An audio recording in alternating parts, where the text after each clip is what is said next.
Sir advance accounts जो एक time पे हमारा सबसे ज्यादा फेवरेट सब्जेक्ट हुआ करता था, वो आज के समय पे हमारे लिए सबसे ज्यादा खौफनाक सब्जेक्ट बन गया है। इतना ज्यादा वास्ट हो गया सर, खत्म ही नहीं होता है। ऐसा लगता है एक चैप्टर करो दूसरा भूल जाते हैं, दूसरा करो तीसरा भूल जाते हैं। ये आज के समय में ना हमें टैक्सेशन से ज्यादा टफ लगने लगा है। समझ नहीं आता सर कैसे खत्म होगा, कैसे इसके अंदर हम पास हो पाएंगे, कुछ आप ही बताओ।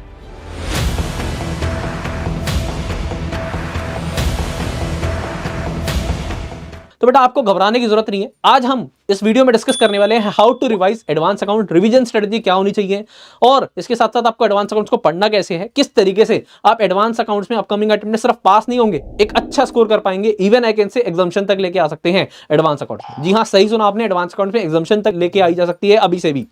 तो जरा ध्यान से जो मैं बातें बता रहा हूं उनको नोट डाउन करो, इंप्लीमेंट करो, और अपकमिंग अटेम्प्ट में एग्जाम्शन लेके आओगे 100% एडवांस अकाउंट में। तो revision strategy for advance accounts, क्या रिवीजन स्ट्रेटजी होनी चाहिए हमारी एडवांस अकाउंट्स को लेके, किस तरीके से इसे पढ़ना है, इस पे बात करते हैं। अब देखो भाई साहब, इसके एडवांस अकाउंट्स को ना, अब मैं ना वैसे तो आपके 3 मॉड्यूल ऐसे ने बांट दिए हैं, बट मैं इसको ना अभी भी 2 पार्ट में डिवाइड करता हूँ, एक मॉड्यूल 1 एंड 2 और एक होता है मॉड्यूल 3। मॉड्यूल 1 एंड 2 के अंदर कहीं ना कहीं सबसे पहले क्या है, एक बेसिक्स ऑफ अकाउंट्स है। Basics of account basically preparation and presentation, applicability of accounting standard, और उसके बाद प्रेजेंटेशन बेस्ड अकाउंटिंग स्टैंडर्ड्स हैं आपके मॉड्यूल 1 में, और मॉड्यूल 2 में आपके अकाउंटिंग स्टैंडर्ड है सिर्फ, और कुछ नहीं है। मॉड्यूल 3 के अंदर अगर मैं बात करूँ तो यहाँ पर है प्रैक्टिकल चैप्टर जैसे कि इंटरनल रिकंस्ट्रक्शन, अमलगमेशन, ठीक है जी, branch, buyback, cash flow statement, preparation of financial statement, है ना, एंड सो ऑन। ये सारे के सारे आपके चैप्टर्स हैं।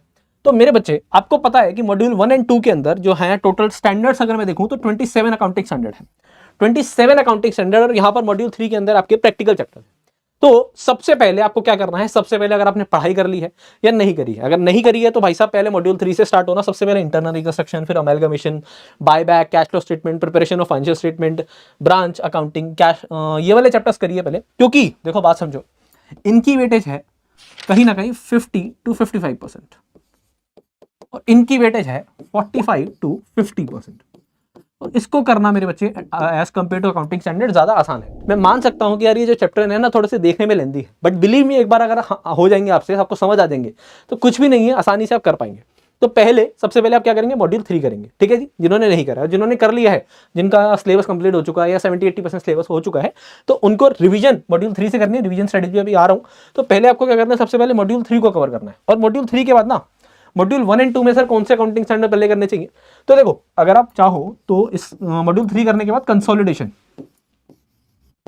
ये कर लो। देखो अगर आप ढंग से पढ़ते हो तो कंसोलिडेशन भी हो जाएगा, एक प्रैक्टिकल चैप्टर है, और आपने ये कर लिया तो ये 45 to 50 की जगह आराम से 60-65 नंबर का आसपास पेपर आपको यहीं से देखने को मिल जाएगा, और 60 नंबर तक का कह सकते हैं, 55 to 60 मार्क्स का पेपर आपको यहाँ से देखने को मिल जाएगा अगर आपने कंसोलिडेशन भी कर लिया तो।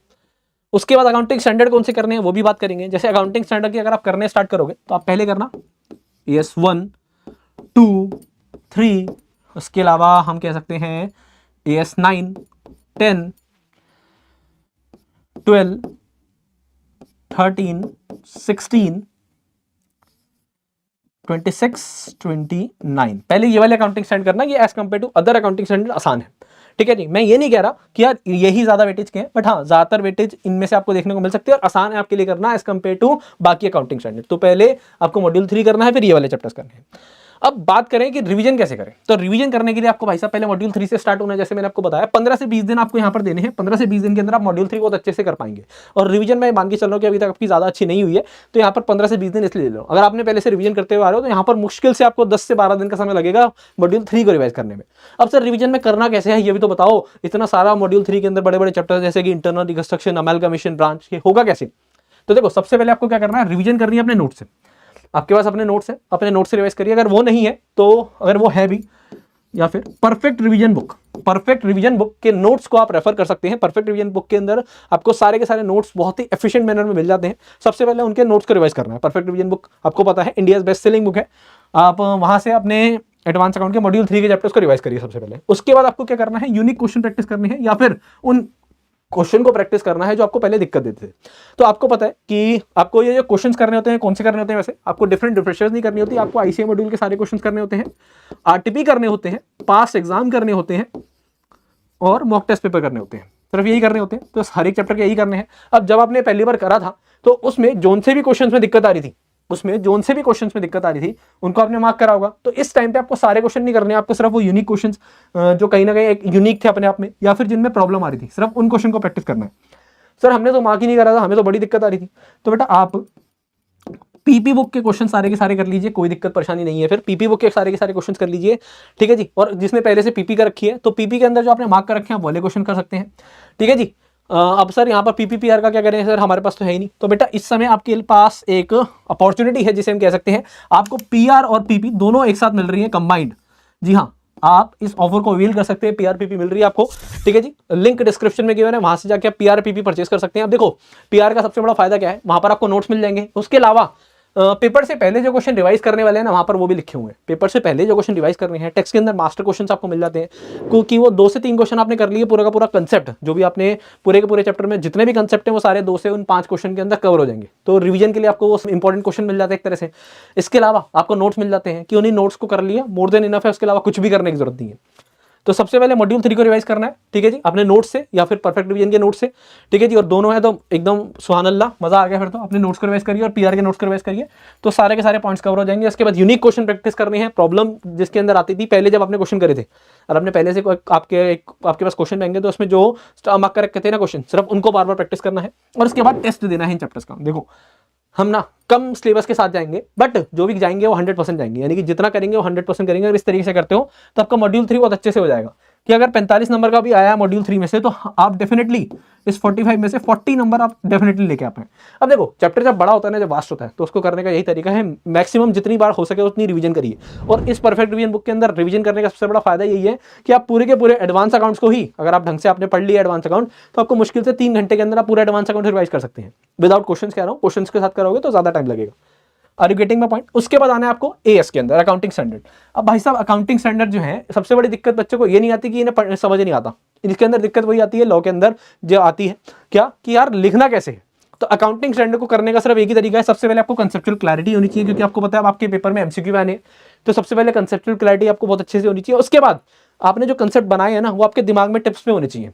मतलब कि जैसे कि आपको पता है AS2 है, तो इसमें जो जो मेजर कंसेप्ट है वो आपके दिमाग में कुल एकदम टिप्स पे होने चाहिए, ठीक है। अपनी ऑडियो रिकॉर्ड करके आप उसे रिवाइज कर सकते हो, इस तरीके से कंसेप्चुअल क्लैरिटी आपको मिल जाएगी।